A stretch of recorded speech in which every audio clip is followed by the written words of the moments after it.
तो एक रोडवेज की बस आई और पहले मेरे देवर के डॉग को कुचला और वो साथ में कुचला गया। अब हम लोगों ने शुरुआत करी थी 12 डॉग से, तो इस समय 209 डॉग्स हो चुके हुए हैं।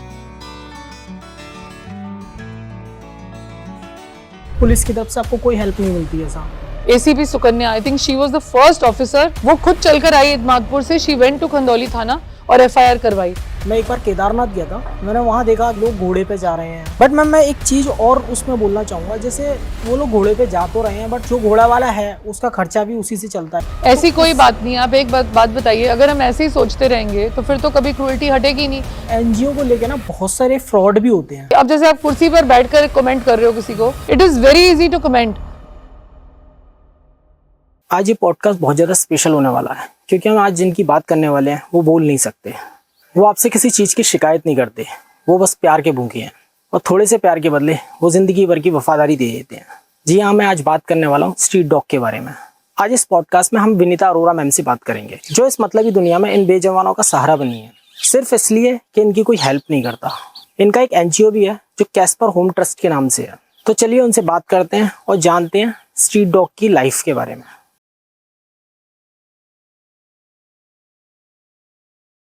मैम पहले अपने बारे में कुछ बताइए हमें। मेरा नाम विनीता अरोड़ा है। बेसिकली मैं दिल्ली को बिलोंग करती हूँ। और शादी मेरी हुई थी 1987 में व्हेन आई केम हियर। और शुरू से ही डॉग लवर हूँ और बचपन से ही मतलब इसमें सेवा में तो थी ही, लेकिन हाँ ये कभी नहीं सोचा था कि अपना शेल्टर बनाऊंगी। That happened after Casper's death. पर वैसे मतलब सेवा मैं शुरू से करती आ रही हूँ। और क्योंकि मैं एक राइटर हूँ, एक टीचर थी, तो एक बुक भी लिखी हुई है ओडिसी ऑफ स्ट्रीट डॉग्स, मेरी जर्नी के बारे में। I think you must read that. तो मैम आपकी शुरुआत कैसे हुई थी इस चीज़ में आने के लिए? कुछ लोग समझते हैं कि शायद कैस्पर की डेथ के बाद जो कैस्पर्स होम मैंने बनाया था शायद उसी से शुरुआत हुई थी। ऐसा नहीं है, क्योंकि मैं सिर्फ 3 साल की थी when I lost my father. वो एक्सीडेंट में उनकी डेथ हुई थी। और मेरी मामा एक स्कूल टीचर थी। She used to teach economics. और इतना मतलब बिजी शेड्यूल होने के बावजूद चिड़ियों को दाना डालना, डॉग्स के लिए खाना बनाना, तो शायद मेरी शुरुआत बचपन से इसलिए हुई थी क्योंकि इतनी स्ट्रॉन्ग लेडी और जो इतना प्यार करती थी जानवरों से, शायद हम उनके साथ पले थे। हम लोग करोल बाग में रहते थे पहले दिल्ली में, तो वहाँ पे मतलब 6-7 डॉग्स वहाँ बैठे ही रहते थे। पर मेरे में आई थिंक शायद गॉड ने मुझे ये ब्लेस किया हुआ था कि मुझे शुरू से ही एक फीलिंग आती थी। मुझे भेदभाव पता चलता था स्ट्रे डॉग और ये पेट डॉग्स में, शुरू से बचपन से मैं महसूस करती थी। मेरे राइटिंग स्किल्स अच्छे थे और इसलिए मेरी शुरुआत हुई एक राइटर बनने की। मेरी एक बहुत अच्छी एक इंग्लिश टीचर है जिनके बारे में मैंने लिखा भी हुआ है बुक में अपनी, ओडिसी ऑफ स्ट्रीट डॉग्स। उन्होंने मुझे इंस्पायर किया था कि तुम इतना कुड़ती हो इस सब्जेक्ट के बारे में कि क्यों लोग इनको स्ट्रेस बोलते हैं, whatever, so start writing about your feelings. So that is why how I started. और वो करते करते अवेयरनेस में हम लोग आ गए। धीरे धीरे मैं दूसरे एनजीओ से जुड़ी। पहले एनजीओ का नहीं पता था, फिर animal welfare board of India का फीडर्स कार्ड हमने तब बनाया जब मैं आगरा आई। क्योंकि बेसिकली एक्टिविज्म मेरी आगरा से स्टार्ट हुई, क्योंकि दिल्ली में जहाँ हम रहते थे वो बहुत फ्रेंडली एरियाज थे, वहाँ सब जानवरों को प्यार करते थे। कोई ऐसा वो नहीं था कि मतलब बहुत भेदभाव तो था वहाँ पे भी, लेकिन ऐसे नहीं कोई हेट्रेड जैसे करता हो। आगरा में मैंने हेट्रेड देखी बहुत ज्यादा स्ट्रीट डॉग्स के लिए। जैसे अब मैं खंडारी में रहती हूँ, वहाँ पे खाना डालना, वहाँ से इतनी लड़ाइयाँ पिकअप हुई कि इधर मत डालो, उधर मत डालो, ये मत करो, वो मत करो। तो फिर बाद में मुझे animal welfare board of India के फीडर्स कार्ड के बारे में पता चला। फिर हमने अपने फीडर्स कार्ड बनाया। तो एक्टिविज्म की शुरुआत मेरी वहां से हुई। बहुत सारे एनजीओज के साथ काम किया, लेकिन हाँ ये नहीं कभी सोचा था कि अपना कोई एज सच शेल्टर बनाऊंगी। हम बहुत बड़ी बिजनेस फैमिली को बिलोंग करते हैं, तो हम लोग बल्कि डोनेट करते थे दूसरे शेल्टर्स के लिए पहले। लेकिन कैस्पर के दर्दनाक हादसे के बाद मैं बॉम्बे गई हुई थी। कैस्पर की आदत थी सुबह सुबह घूमने की। तो हमारा जो गार्ड भैया थे वो और हमारे देवर का घर पास में ही है, तो वो सुबह सुबह 5 बजे निकलते थे वॉक करने के लिए।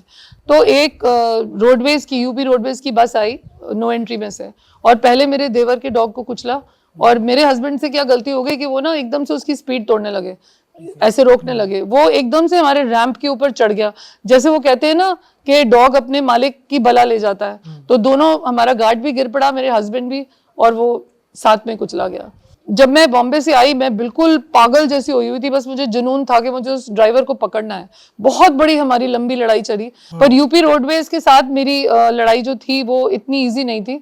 5 ड्राइवर्स के उस रूट के मतलब निकले भी, नाम, लेकिन क्योंकि मेरे पास उस समय कोई पॉलिटिकल कॉन्टैक्ट्स या कोई ऐसे स्ट्रॉन्ग कॉन्टैक्ट्स नहीं थे तो उसको न्याय नहीं मिला। अब हम बिल्कुल टूट चुके थे, तो मेरे हस्बैंड ने मुझे इंस्पायर किया कि हम एक छोटी सी एक अपनी ज़मीन खरीदते हैं और वहाँ पे उसकी याद में एक श्रद्धांजलि एक तरह का हम दे रहे थे कैस्पर को। हम लोगों ने 2015 में जब स्टार्ट किया था तो 2016 तक इट वाज टोटली प्राइवेट, हम लोग अपने आप अपने खर्चे से चलाते थे। लेकिन जब बहुत ज़्यादा नंबर्स होने लगे, फिर सारों ने मुझे बोला कि इतना इमोशनली मत सोचो, you have to be practical.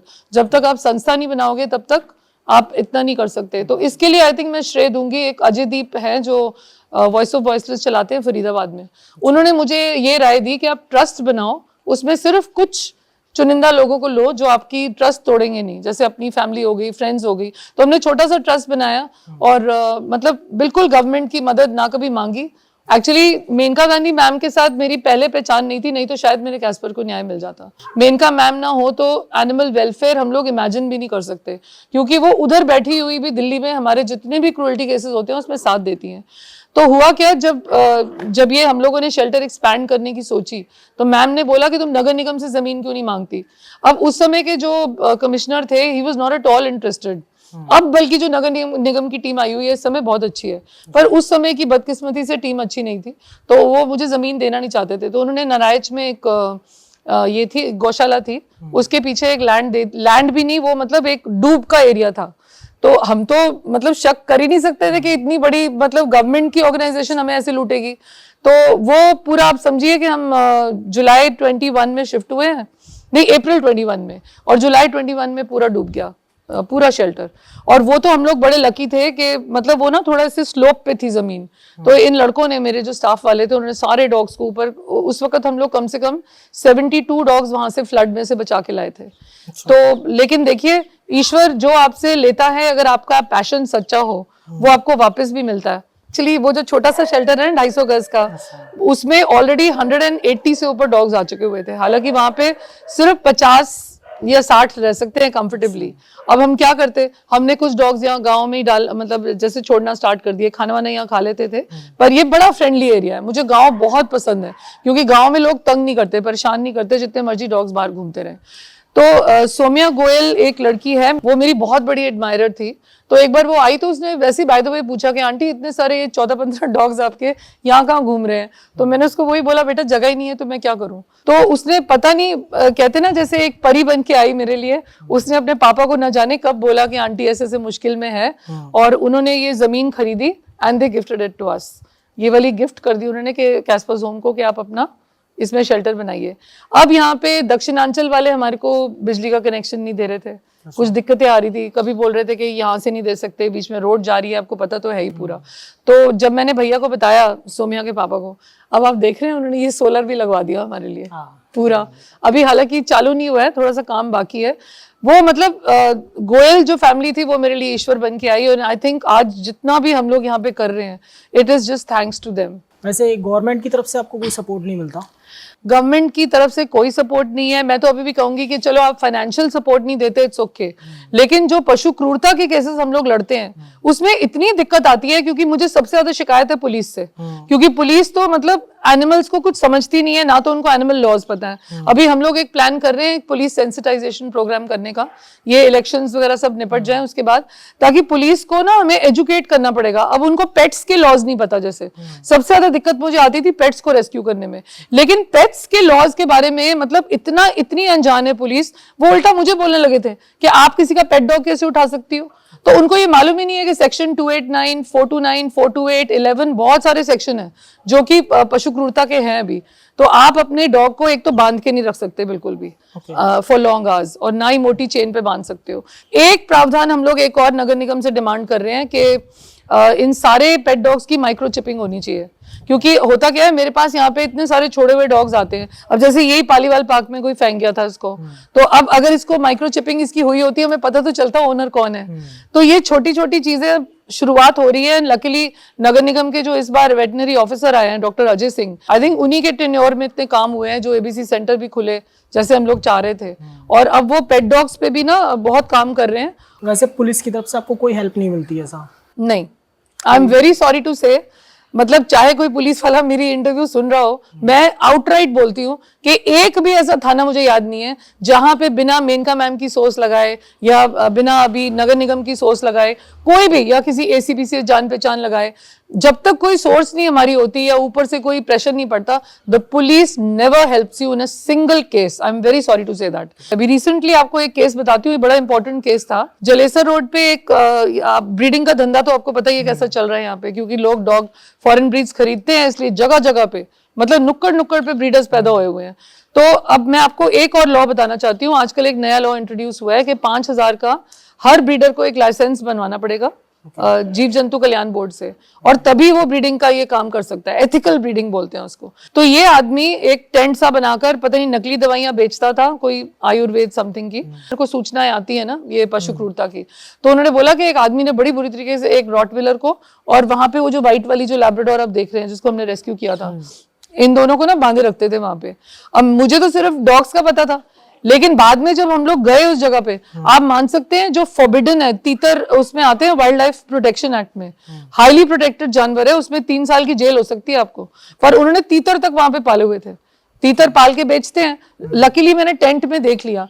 अब ऑब्वियसली मैं अकेली तो ये वाली रेस्क्यू को कर नहीं सकती थी, तो हम पुलिस के पास गए एज यूजुअल। ये हमारा एरिया नहीं है, खंदौली जाइए, खंदौली जाइए तो ये हमारा एरिया नहीं है, उनके पास जाइए। फिर मुझे लगा कि आई थिंक नगर निगम को ही बोलूं और क्या करूं। उन्होंने नगर निगम का टास्क फोर्स बुलाया, हमने डॉग्स तो रेस्क्यू कर लिए, तीतर भी रेस्क्यू कर लिए, वाइल्ड लाइफ ये एसओएस को भेज दिया। लेकिन फिर डॉक्टर साहब ने बोला कि ऐसे लोगों के ऊपर आपको एफआईआर करानी चाहिए, ताकि कम से कम वाइल्ड लाइफ के एक्ट में कोई अरेस्ट तो हो। कैन यू बिलीव, उस वाले में भी इन्होंने एफआईआर नहीं करी, जबकि वाइल्ड लाइफ एक्ट में उसी वक्त आपको मुझे एफआईआर की कॉपी देनी होती है। फिर लकीली वहां पे एक एतमादपुर की एसीपी एक लेडी है, ACP Sukanya, I think she was the first officer जिसको मैंने देखा कि मतलब जैसे ही मैंने उनसे बात करी ना कि ऐसे ऐसे हुआ है, वो खुद चलकर आई एतमादपुर से, शी वेंट टू खंदौली थाना और एफआईआर करवाई। अब क्या होता है, सबसे बड़ी मुसीबत, हम लोग एफआईआर लेके घूमते रहते हैं, पता नहीं कितनी एफआईआर करवाई हुई है मैंने, आज तक एक मुकदमा दर्ज नहीं हुआ। इसलिए मैं अपनी आवाज आप लोगों के थ्रू पहुंचाना चाहती हूँ कि जितने भी गवर्नमेंट के चाहे अधिकारी हो या नेता हो, उनको हम जैसे लोगों की कम से कम पशु क्रूरता के केसेस में तो हेल्प करनी चाहिए। 1960 में एनिमल लॉ बना था, तो उसमें कौन कौन से लॉ आ जाते हैं, ये थोड़ा हमें डिटेल्स में बताएं थोड़ा। 1960 के लॉज वो वाले चेंज करने के लिए तो हम बहुत बड़ा एक रेवोल्यूशन लीड कर रहे हैं, क्योंकि वो इतने डिलैपिडेटेड और इतने पुराने लॉज हो चुके हुए हैं कि अगर कोई डॉग को मार भी दे तो उसको बेल भी हो जाती है, छूट भी जाता है। सिर्फ एक सेक्शन 429 है जिसमें 5 साल की जेल का प्रावधान है। आप खुद बताइए, जब एक आदमी का कत्ल कोई करता है तो उसको या तो उम्र कैद होती है या फांसी। Then why are animals treated like this, वो चक्कर है ना। तो 1960 का जो एक्ट है उसमें बड़े कमजोर लॉज हैं, लेकिन अगर हम उनको इम्प्लीमेंट करें तो ऐसी बात नहीं है। मैं वही लोगों को आजकल प्रेरित करती हूँ कि लॉज चाहे नहीं चेंज हुए, लेकिन कम से कम एक आदमी के खिलाफ एफआईआर होगी या कोई भी एक सेक्शन लगेगा, उसको कुछ तो मतलब थोड़ा सा तो डर बैठेगा कि हाँ कानून है। तो आप समझिए कि कैस्पर्स होम ने जितने भी ये लड़े पशु क्रूरता के केसेस, हम लोग एक तरह का एक इसमें रेवोल्यूशन लेके आए हैं पूरा ये यंगस्टर्स में। अभी रिसेंटली आई थिंक आपने अखबार में भी पढ़ा होगा, एक का केस मैंने लड़ा था जिसमें एक आदमी ने जानबूझकर पहले यूं करके गाड़ी ला रहा था, डॉग के ऊपर ऐसे चढ़ाई, फिर रिवर्स करके फिर दोबारा चढ़ा के निकल गया। इतनी क्रूरता से वो तो लकीली उसमें कैद हो गया था सीसीटीवी में। उनके खिलाफ मैंने एफआईआर करवाई हुई है, लेकिन उसकी भी अभी चार्जशीट का इंतजार है। तो इस तरह के छोटे छोटे जो हम लोग ये स्टेप्स ले रहे हैं ना, भले मैं मानती हूँ कि नहीं इतनी सजा होती, लेकिन लोगों के मन में धीरे धीरे एक डर बैठ रहा है कि now people know about the laws. थोड़े से लॉज हमने लोगों को रटवा दिए हैं, जैसे सेक्शन 11 है, section 11 A, F, G, 51G article हमारा जो फ्रीडम सबसे पहले 5 फ्रीडम्स देता है। फिर सेक्शन 428, 429 और 289 है पेट्स का, जब आप पेट्स को निगलेक्ट करते हो। तो थोड़े से ना सेक्शन हम लोग जगह जगह स्कूल्स में, कॉलेजेस में जो प्रोग्राम कर रहे हैं अब जागरूकता के, तो उसमें काफी मतलब बच्चों को पता चलता है और चेंजेस बहुत आए हैं। रिसेंटली मैंने आपकी एक वीडियो देखी इंस्टाग्राम पे, किसी लड़की को किसी ने मारा था, उसको काफी ब्लीडिंग हो रही थी, काफी प्रॉब्लम थी, तो वो क्या प्रॉब्लम, मतलब क्या हुआ था वहाँ पे? देखिए आपको सच बताऊं, हमें बहुत बड़ा धोखा हुआ है। वो केस मैं आपके साथ बताना भी चाह रही थी, क्योंकि होता क्या है अक्सर कई बार क्या होता है, एक पड़ोसी दूसरे पड़ोसी से खार खाता है या कुछ, तो फालतू में ये लोग कंप्लेंट लिखवा देते थे और मैं चली जाती थी लड़ने के लिए कि आपने डॉग को मारा है या करा है। बाद में आई रियलाइज एक दो केसेस ऐसे हुए जिसमें मुझे पता चला कि जो कंप्लेनेंट था वो झूठ बोल रहा था। अच्छा। तो अब मैं हमेशा केस को पहले वेरीफाई करती हूँ। अब इस केस में क्या हुआ, क्योंकि उसने एकदम से ब्लीडिंग की फोटो आ गई, सारे लोग बेचैन हो गए देखकर, इतना हो हल्ला मच गया कि फीडर्स को मारते हैं, ऐसी बात नहीं है। इस लड़की ने एक झूठा फेक केस डालकर सब पूरी की पूरी एनिमल लवर्स को बदनाम कर दिया और हम लोग इतना फूलिश महसूस कर रहे हैं। उसका जैसे ही वो वीडियो आया, सारे दिल्ली में, अमृतसर में, हम लोग सब ने शेयर करके, इतना गुस्सा था सब में कि इतनी माइनर लड़की को कैसे मार दिया। बाद में क्या हुआ आप मान सकते हैं, सीसीटीवी फुटेज निकली। तो इस लड़की ने क्या किया, वो सीसीटीवी फुटेज में आता है, she picks up a stone और अपने सर पे ऐसे करके मार रही है पत्थर खुद ही, और उन लोगों के ऊपर पॉक्सो लगा दिया because she was a minor. तो ये जो ब्लंडर हुआ है इसकी वजह से मेरे ख्याल से काफी हद तक नुकसान हुआ है, बहुत ज्यादा, बहुत से फीडर्स को, और हमें बहुत ठेस पहुंची है कि इस तरह के फ्रॉड केसेस अगर एक दो जने डालेंगे तो दूसरे साथ में बदनाम होंगे। तो ये चीजें करने से लोगों को बचना चाहिए। और जैसे मैम आप जैसे कभी आप बता रहे हैं फीडिंग कराने जाते हैं लोगों को या किसी को भी, तो पब्लिक का क्या रिएक्शन होता है आपको लेके? पब्लिक का रिएक्शन बहुत ही बुरा होता है, क्योंकि मतलब मैं हैरान थी कि कोविड के टाइम पे जब ईश्वर ने हमारे को दिखा दिया कि तुम सारे अंदर बंद हो और जानवर बाहर है, वहां कोविड के टाइम पे लॉकडाउन में जिस तरीके से लोगों ने हमें परेशान किया मैं आपको बता नहीं सकती। हम सबके लिए खाना लेके जाते थे, बंदरों के लिए, गाय के लिए, गधे के लिए। हमने क्या किया था, हमने एरियाज मार्क कर लिए थे। अब जैसे मैं खंडारी में रहती हूँ तो मैंने खंडारी से लेकर पूरा संजय प्लेस में पूरा कवर करती थी। वजीरपुरा से एक और अंकल थे वो करते थे। सो हम लोगों ने आपस में बात कर ली थी भाई किस किस ने कहाँ कहाँ खाना डालना है। जैसे बहुत से लोग बोलते हैं एनिमल्स लवर, बट उनका मैंने देखा है ज्यादातर वही लोग चिकन खा रहे होते हैं, मटन खा रहे होते हैं। तो ये किस तरीके का एनिमल लवर है? एग्जैक्टली है ना, अगर आप एनिमल्स तो वो भी हैं बिल्कुल, और ये भी हैं, तो ये किस तरीके का आप क्या? बिल्कुल, मैं आपको वही बताना चाह रही थी, क्योंकि एक नेशनल एनिमल राइट्स डे अभी हम लोग फिर सेलिब्रेट कर रहे हैं 2 जून को। उसमें हम लोग यही मतलब लोगों को बोलते हैं कि चलो वीगनिज्म अगर अभी आप में एकदम अंदर नहीं आ रही, क्योंकि इंडिया में वीगन ऑप्शंस बहुत कम है, सबसे पहले आप एक इंसान को वेजिटेरियन बनने की प्रेरणा दीजिए सबसे पहले, फिर वेजिटेरियन से वीगन। कई बार क्या होता है कि अब जैसे हम लोग अपनी बात रखते हैं, अब जैसे आपने पूछा, यू सेड कि किस तरह का एनिमल लव है, हम लोग भी ये बोलते हैं कि जो लोग मीट खाते हैं गलत है। दैट इज वेरी रॉन्ग, क्योंकि जैसे मैं एनिमल लवर थी, आई वाज फ्रॉम पंजाब, हमारे पंजाबियों में मीट बहुत चलता है और पहले मैं खाती थी, बट मुझे हो गए कोई आई थिंक 30 इयर्स के करीब छोड़े। तो उस वक्त जब हमने रियलाइज किया कि ऑब्वियसली व्हाई ओनली डॉग्स, उन बाकी जानवरों ने मेरा क्या बिगाड़ा है। वीगनिज्म का मैं आपको एक नेगेटिव पॉइंट में आपको एक बताती हूँ।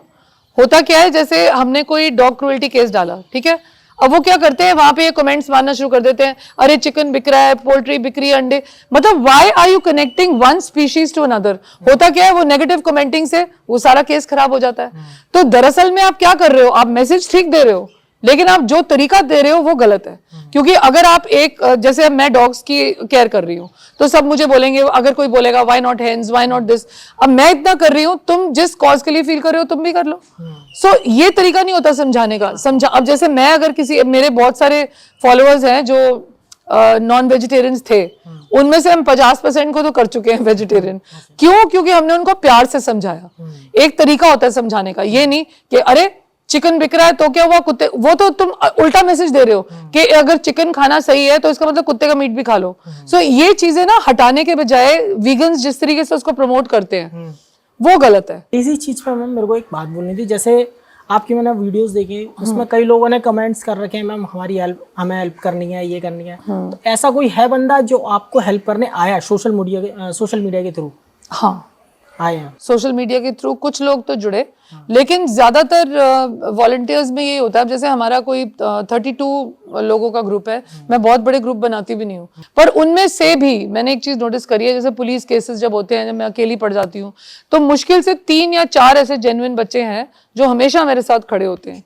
बाकियों का तो यही है, आप इवेंट कर रहे हो तब सारे आ जाएंगे, तब 60-70 वॉलंटियर मिल जाएंगे आपको। तो ये चीज ना अंदर से आनी चाहिए। आपको सड़कों पे काम करना है, ग्राउंड लेवल पे काम करना है। अब जैसे मैं ग्राउंड लेवल पे काम करती हूँ तो हम लोगों को पता है रियलिटीज क्या है इनकी, सारे जानवरों की, उनको वो रियलिटीज नहीं पता चलती। अब जैसे आप कुर्सी पर बैठकर कमेंट कर रहे हो किसी को कि आप मतलब आप इस कॉज के लिए फील नहीं कर रही, उसके लिए कॉज कर रही, it is very easy to comment, लेकिन जब आप करने जाते हो ना, फिर आपको पता चलता है कितनी डिफिकल्टीज आती है। वही बंदे जो हमें बोलते हैं कि भाई आप गाय के लिए क्यों नहीं कर रहे, भैंस के लिए क्यों नहीं कर रहे। आप मेरे केसेस देखिए, कांजी हाउस की जो क्रूएल्टी थी वो किसने हटाई थी? मैंने, क्योंकि मैंने इतने वीडियोस वायरल करे थे उस समय कांजी हाउस के। तो who says I don't work for cows, I work for all animals. कितने लंगूरों के केस, मतलब आई थिंक डीएफओ सर मुझसे वैसे ही परेशान हुए हैं, क्योंकि उनको पता होता है लंगूर की कंप्लेंट हमेशा विनीता अरोड़ा भेजेगी। तो हम लोग दूसरे भी एनिमल्स को करते हैं, लेकिन अब कोई कहे कि भाई आप गाय के लिए क्यों नहीं कर रहे हैं, इसके लिए अब मेरे पास जगह की कमी है, तो ऑब्वियसली मैं स्मॉल एनिमल्स का ही कर पाऊंगी ना। फंड्स की कमी है, जगह की कमी है। अब लार्ज एनिमल्स के पहले हम लोग इलाज करते थे काफी, लेकिन अब हमें थोड़ा सा कट डाउन करना पड़ा, क्योंकि लार्ज एनिमल्स में आपको पता कितनी दवाई खर्च होती है, और मेरे पास मेडिसिन के कोई डोनर्स नहीं है इस वक्त, कोई भी। तो आपको कोई डोनेशन नहीं मिलता किसी? नहीं, डोनेशन मिलती है, ऐसी बात नहीं है। फूड बहुत लोग डोनेट करते हैं, अच्छे हैं लोग, कुछ लोग अच्छे हैं, लेकिन जैसे हम लोगों के, जैसे ये लैंड मिल गई, मैंने इस पे पैसा लगाया, मैंने बना दी, लेकिन हम उसको चलाना है। बात वही आ जाती है ना। अब हम लोगों ने शुरुआत करी थी 12 डॉग्स से, तो इस समय 209 डॉग्स हो चुके हुए हैं। तो अब आपको पता है ये खाना कितना बढ़ गया है। 700 किलो तो मुझे चावल ही चाहिए होते हैं खाली, तो अब उसमें से 200 किलो आ रहे हैं डोनेशन में, 500 मुझे खुद खरीदने पड़ते हैं। तो ये छोटी छोटी चीजें हैं ना, अगर लोग फूड के लिए जुड़ जाएं, मेडिसिन के लिए जुड़ जाएं, तो काफी हद तक हम लोगों का काम आसान हो सकता है। तो हम लोग धीरे धीरे कर रहे हैं, जोड़ रहे हैं लोगों को। एक मैम, मेरे को एक किसी ने बोला ही था कि ये क्वेश्चन जरूर करें आपसे। जैसे एनजीओ को लेके ना बहुत सारे फ्रॉड भी होते हैं।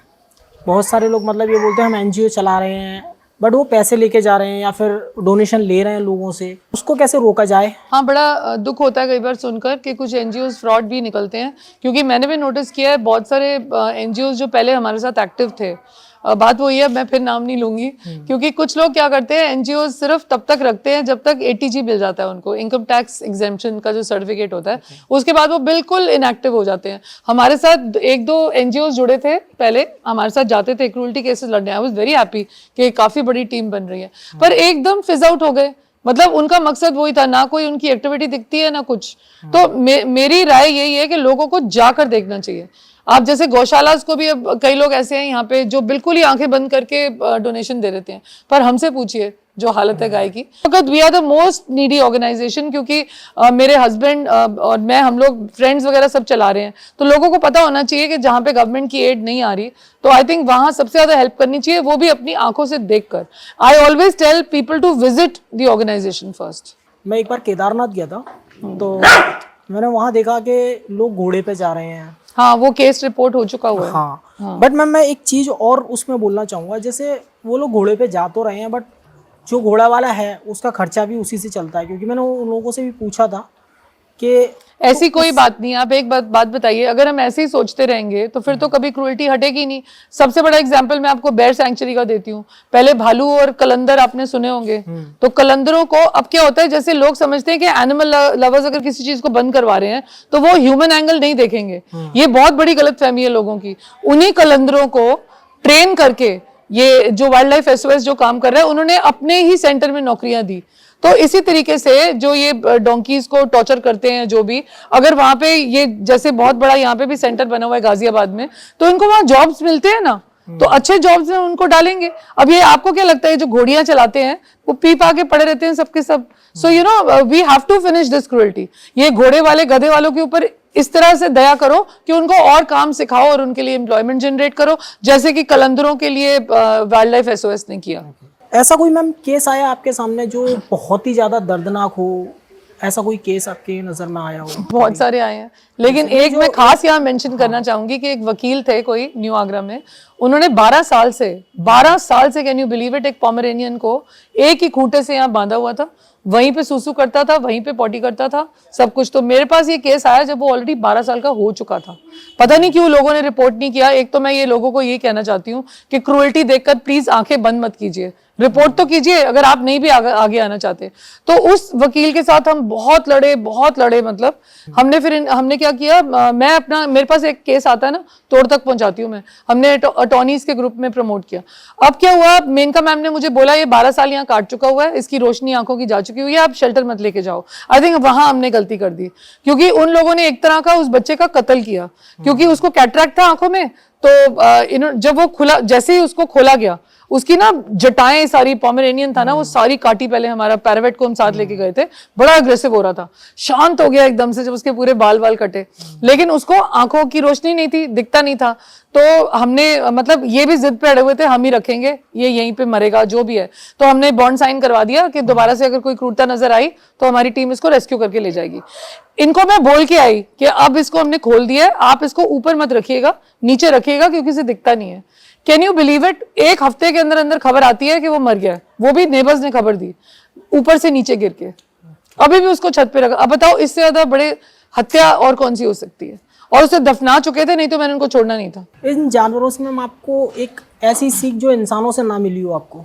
लॉयल्टी सबसे बड़ी तो लॉयल्टी, क्योंकि आप इंसान नाम के जानवर के लिए कुछ भी कर लीजिए, वो आपका लॉयल कभी नहीं बनेगा। डॉग को आप एक बिस्किट भी खिला देंगे ना, जिंदगी भर मरते दम तक आपको पहचानेगा। आई थिंक इससे बड़ा और कोई इनका वो मैं डिस्क्रिप्शन नहीं दे सकती। जाते जाते मैम हमारे शो में आप कोई मैसेज देना चाहेंगे पब्लिक को? बिल्कुल, मैं पब्लिक को ये मैसेज देना चाहूंगी कि एक तो बेजुबानों की जुबान समझिए, क्योंकि हर बार हमें एक ही ताना मिलता है कि हम इंसानों के लिए काम क्यों नहीं करते।